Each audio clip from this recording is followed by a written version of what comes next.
Join me on my journey as I explore wealth in all areas of life. I'm your host, Mindie Kniss, and this is the Lucrative Society. All right, we're going to jump right in here today with The Science of Getting Rich, Chapter 9, How to Use the Will. To set about getting rich in a scientific way, you do not try to apply your willpower to anything outside of yourself. You have no right to do so anyway. It is wrong to apply your will to other men and women in order to get them to do what you wish done. It is as flagrantly wrong to coerce people by mental power as it is to coerce them by physical power. If compelling people by physical force to do things for you reduces them to slavery, compelling them by mental means accomplishes exactly the same thing. The only difference is in methods. If taking things from people by physical force is robbery, then taking things by mental force is robbery also. There is no difference in principle. You have no right to use your willpower upon another person, even, quote, for his own good. For you do not know what is for his good. The science of getting rich does not require you to apply power or force to any other person in any way whatsoever. There is not the slightest necessity for doing so. Indeed, any attempt to use your will upon others will only tend to defeat your purpose. You do not need to apply your will to things in order to compel them to come to you. That would simply be trying to coerce God and would be foolish and useless, as well as irreverent. You do not have to compel God to give you good things, any more than you have to use your willpower to make the sun rise. You do not have to use your willpower to conquer an unfriendly deity or to make stubborn and rebellious forces do your bidding. Substance is friendly to you and is more anxious to give you what you want than you are to get it. To get rich, you need only to use your willpower upon yourself. When you know what to think and do, then you must use your will to compel yourself to think and do the right things. That is the legitimate use of the will in getting what you want. To use it in holding yourself to the right course. Use your will to keep yourself thinking and acting in the certain way. Do not try to project your will or your thoughts or your mind out into space to act on things or people. Keep your mind at home. It can accomplish more there than elsewhere. Use your mind to form a mental image of what you want, and to hold that vision with faith and purpose, and use your will to keep your mind working in the right way. The more steady and continuous your faith and purpose, the more rapidly you will get rich, because you will make only positive impressions upon substance, and you will not neutralize or offset them by negative impressions. The picture of your desires, held with faith and purpose, is taken up by the formless, and permeates it to great distances throughout the universe, for all I know. As this impression spreads, all things are set moving toward its realization. Every living thing, every inanimate thing, and the things yet uncreated are stirred toward bringing into being that which you want. All force begins to be exerted in that direction. All things begin to move toward you. The minds of people everywhere are influenced toward doing the things necessary to the fulfilling of your desires, and they work for you unconsciously. But you can check all this by starting a negative impression in the formless substance. Doubt or unbelief is as certain to start a movement away from you as faith and purpose are to start one toward you. It is by not understanding this that most people who try to make use of, quote, mental science in getting rich make their failure. Every hour and moment you spend in giving heed to doubts and fears, every hour you spend in worry, every hour in which your soul is possessed by unbelief, sets a current away from you in the whole domain of intelligent substance. All the promises are unto them that believe, and unto them only. Notice how insistent Jesus was upon this point of belief, and now you know the reason why. Since belief is all important, it behooves you to guard your thoughts, and as your beliefs will be shaped to a very great extent by the things you observe and think about, it is important that you should command your attention. And here the will comes into use, for it is by your will that you determine upon what things your attention shall be fixed. If you want to become rich, you must not make a study of poverty.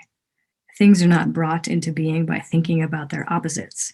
Health is never to be attained by studying disease and thinking about disease. Righteousness is not to be promoted by studying sin and thinking about sin. And no one ever got rich by studying poverty and thinking about poverty. Medicine as a science of disease has increased disease. Religion as a science of sin has promoted sin. And economics as a study of poverty will fill the world with wretchedness and want. Do not talk about poverty. Do not investigate it or concern yourself with it. Never mind what its causes are. You have nothing to do with them. What concerns you is the cure. Do not spend your time in charitable work or charity movements. All charity only tends to perpetuate the wretchedness it aims to eradicate. I do not say that you should be hard-hearted or unkind and refuse to hear the cry of need, but you must not try to eradicate poverty in any of the conventional ways. Put poverty behind you and put all that pertains to it behind you and, quote, make good. Get rich. That is the best way you can help the poor.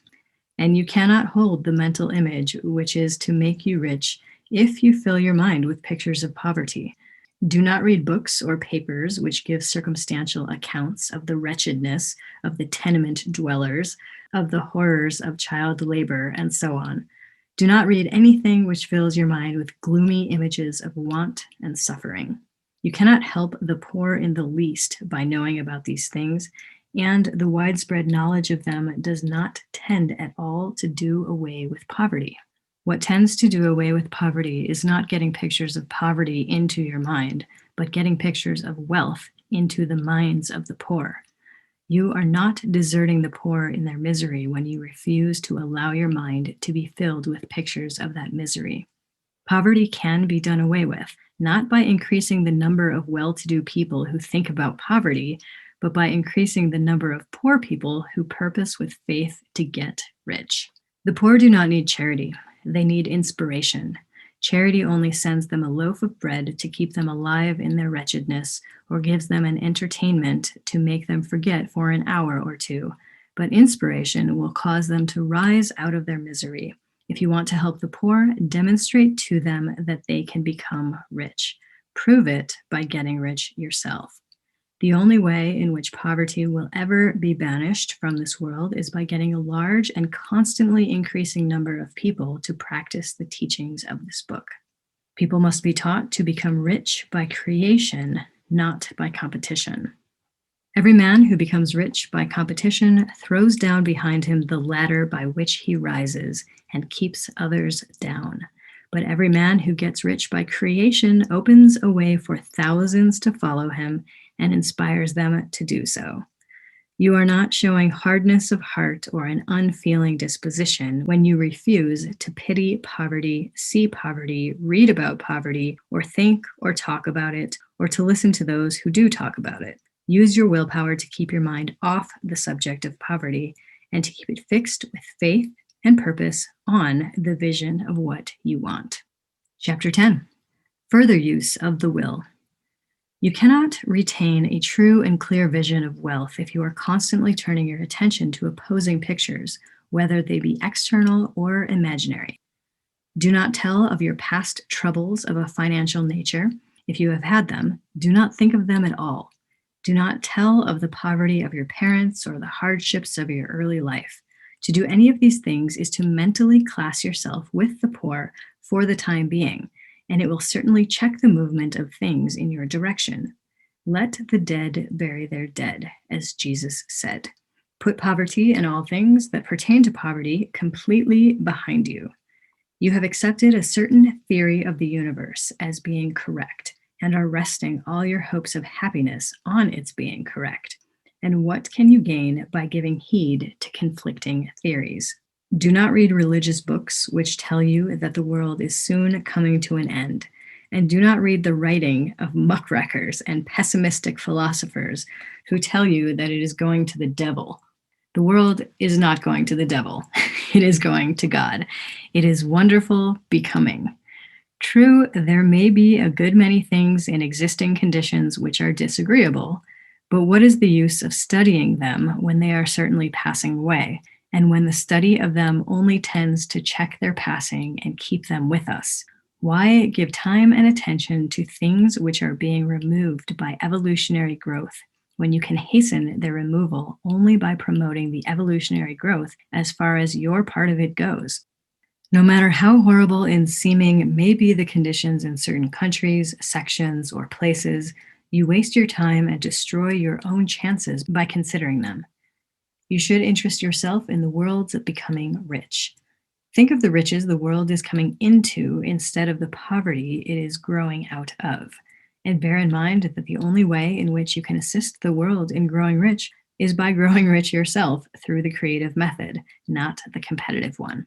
Give your attention wholly to riches. Ignore poverty. Whenever you think or speak of those who are poor, think and speak of them as those who are becoming rich, as those who are to be congratulated rather than pitied. Then they and others will catch the inspiration and begin to search for the way out. Because I say that you are to give your whole time and mind and thought to riches, it does not follow that you are to be sordid or mean. To become really rich is the noblest aim you can have in life, for it includes everything else. On the competitive plane, the struggle to get rich is a godless scramble for power over other men. But when we come into the creative mind, all this is changed. All that is possible in the way of greatness and soul unfoldment, of service and lofty endeavor, comes by way of getting rich. All is made possible by the use of things. If you lack for physical health, you will find that the attainment of it is conditional on your getting rich. Only those who are emancipated from financial worry and who have the means to live a carefree existence and follow hygienic practices can have and retain health. Moral and spiritual greatness is possible only to those who are above the competitive battle for existence, and only those who are becoming rich on the plane of creative thought are free from the degrading influences of competition. If your heart is set on domestic happiness, remember that love flourishes best where there is refinement, a high level of thought, and freedom from corrupting influences. And these are to be found only where riches are attained by the exercise of creative thought, without strife or rivalry.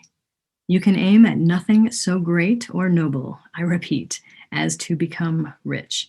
And you must fix your attention upon your mental picture of riches, to the exclusion of all that may tend to dim or obscure the vision. You must learn to see the underlying truth in all things. You must see beneath all seemingly wrong conditions the great one life, ever moving forward toward fuller expression and more complete happiness. It is the truth that there is no such thing as poverty, that there is only wealth. Some people remain in poverty because they are ignorant of the fact that there is wealth for them, and these can best be taught by showing them the way to affluence in your own person and practice. Others are poor because, while they feel that there is a way out, they are too intellectually indolent to put forth the mental effort necessary to find that way and travel it. And for these, the very best thing you can do is to arouse their desire by showing them the happiness that comes from being rightly rich. Others still are poor because, while they have some notion of science, they have become so swamped and lost in the maze of metaphysical and occult theories that they do not know which road to take. They try a mixture of many systems and fail in all. For these, again, the very best thing to do is to show the right way in your own person and practice. An ounce of doing things is worth a pound of theorizing. The very best thing you can do for the whole world is to make the most of yourself. You can serve God and man in no more effective way than by getting rich. That is, if you get rich by the creative method and not by the competitive one. Another thing, We assert that this book gives in detail the principles of the science of getting rich. And if that is true, you do not need to read any other book upon the subject. Now, obviously, I don't take his advice on that. This may sound narrow and egotistical, but consider. There is no more scientific method of computation in mathematics than by addition, subtraction, multiplication, and division. No other method is possible. There can be but one shortest distance between 2 points. There is only one way to think scientifically, and that is to think in the way that leads by the most direct and simple route to the goal. No man has yet formulated a briefer or less complex system than the one set forth herein. It has been stripped of all non-essentials. When you commence on this, lay all others aside. Put them out of your mind altogether. Read this book every day. Keep it with you. Commit it to memory. And do not think about other systems and theories. If you do, you will begin to have doubts and to be uncertain and wavering in your thought. And then you will begin to make failures. After you have made good and become rich, you may study other systems as much as you please. But until you are quite sure that you have gained what you want, do not read anything on this line but this book, unless it be the authors mentioned in the preface. And read only the most optimistic comments on the world's news, those in harmony with your picture. Also, postpone your investigations into the occult. Do not dabble in theosophy, spiritualism, or kindred studies. It is very likely that the dead still live and are near, but if they are, let them alone. Mind your own business. Wherever the spirits of the dead may be, they have their own work to do and their own problems to solve, and we have no right to interfere with them. We cannot help them, and it is very doubtful whether they can help us or whether we have any right to trespass upon their time if they can. Let the dead and the hereafter alone and solve your own problem. Get rich. If you begin to mix with the occult, you will start mental cross currents, which will surely bring your hopes to shipwreck. Now, this and the preceding chapters have brought us to the following statement of basic facts. There is a thinking stuff from which all things are made, and which, in its original state, permeates, penetrates, and fills the interspaces of the universe. A thought in this substance produces the thing that is imaged by the thought. Man can form things in his thought, and by impressing his thought upon formless substance, can cause the thing he thinks about to be created. In order to do this, man must pass from the competitive to the creative mind.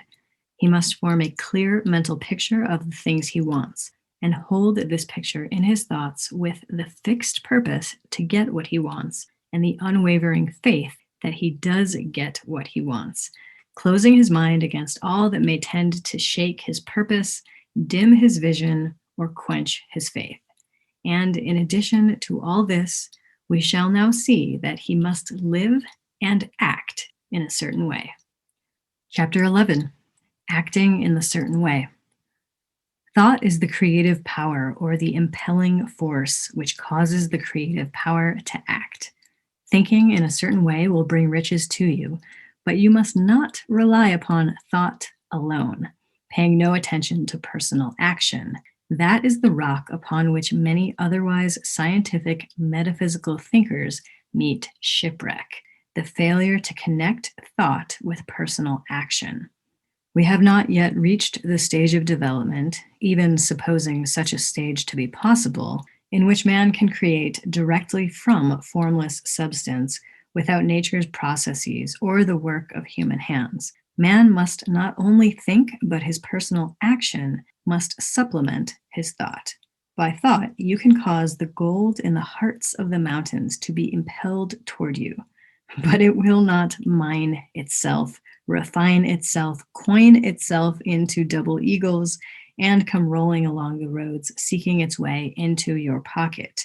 Under the impelling power of the Supreme Spirit, men's affairs will be so ordered that someone will be led to mine the gold for you. Other men's business transactions will be so directed that the gold will be brought toward you, and you must so arrange your own business affairs that you may be able to receive it when it comes to you.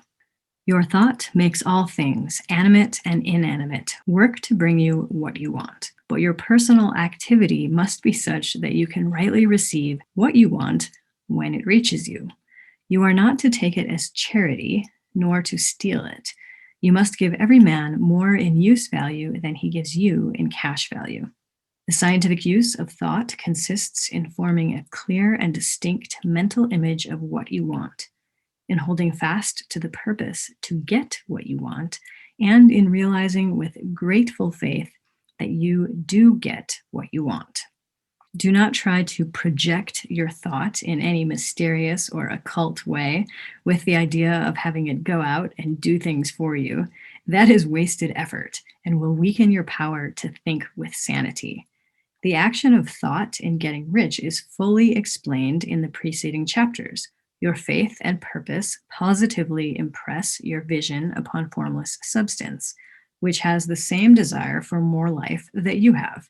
And this vision, received from you, sets all the creative forces at work in and through their regular channels of action, but directed toward you. It is not your part to guide or supervise the creative process. All you have to do with that is to retain your vision, stick to your purpose, and maintain your faith and gratitude. But you must act in a certain way so that you can appropriate what is yours when it comes to you, so that you can meet the things you have in your picture and put them in their proper places as they arrive. You can really see the truth of this. When things reach you, they will be in the hands of other men who will ask an equivalent for them. And you can only get what is yours by giving the other man what is his. Your pocketbook is not going to be transformed into a Fortunata's purse, which shall always be full of money without effort on your part. This is the crucial point in the science of getting rich, right here, where thought and personal action must be combined.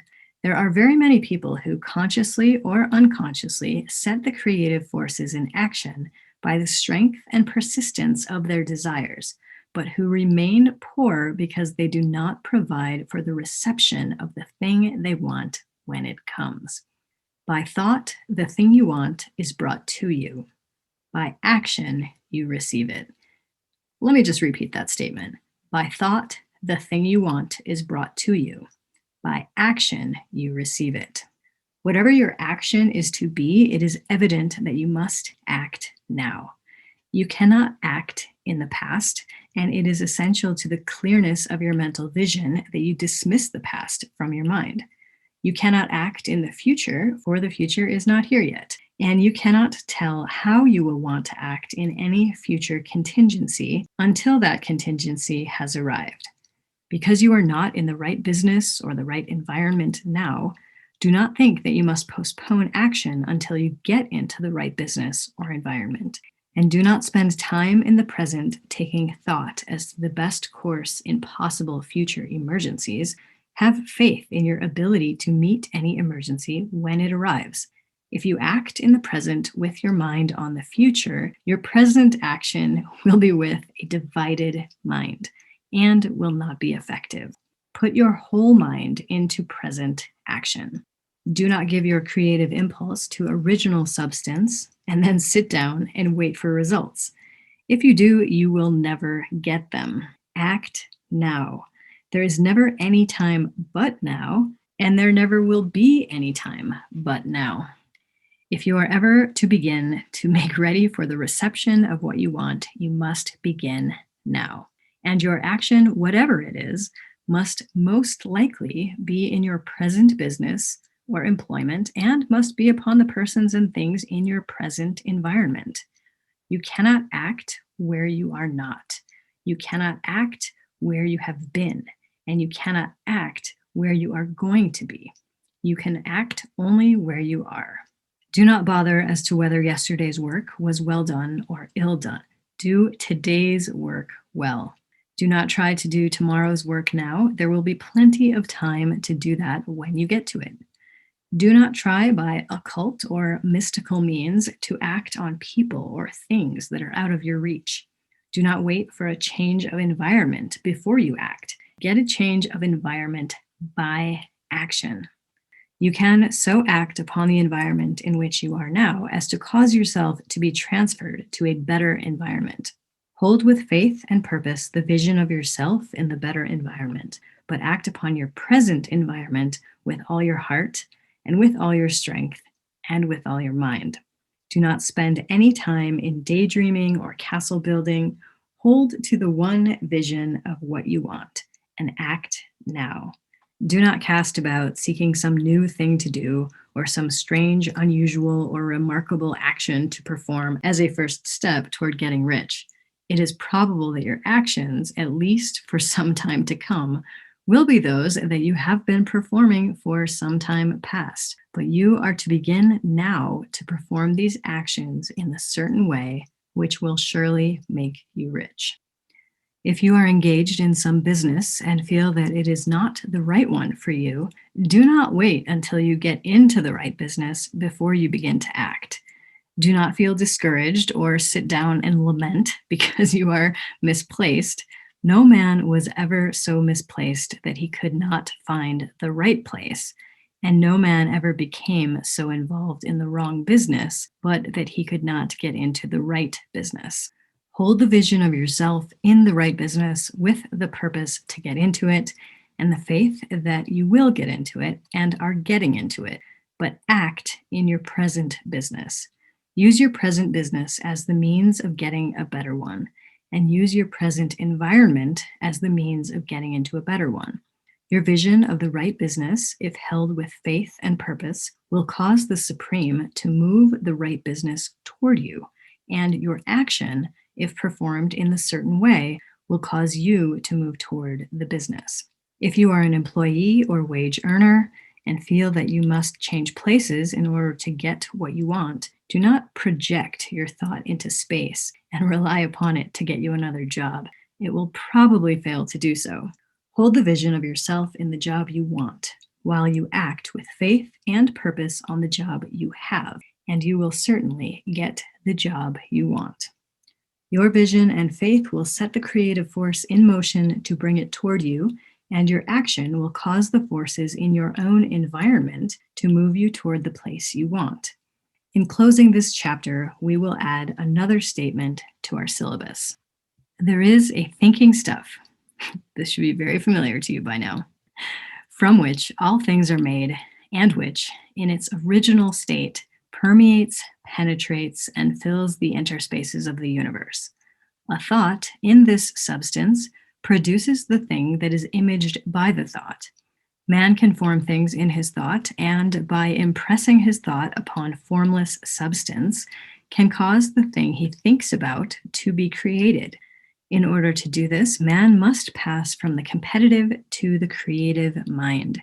He must form a clear mental picture of the things he wants, and hold this picture in his thoughts with the fixed purpose to get what he wants and the unwavering faith that he does get what he wants, closing his mind to all that may tend to shake his purpose, dim his vision, or quench his faith.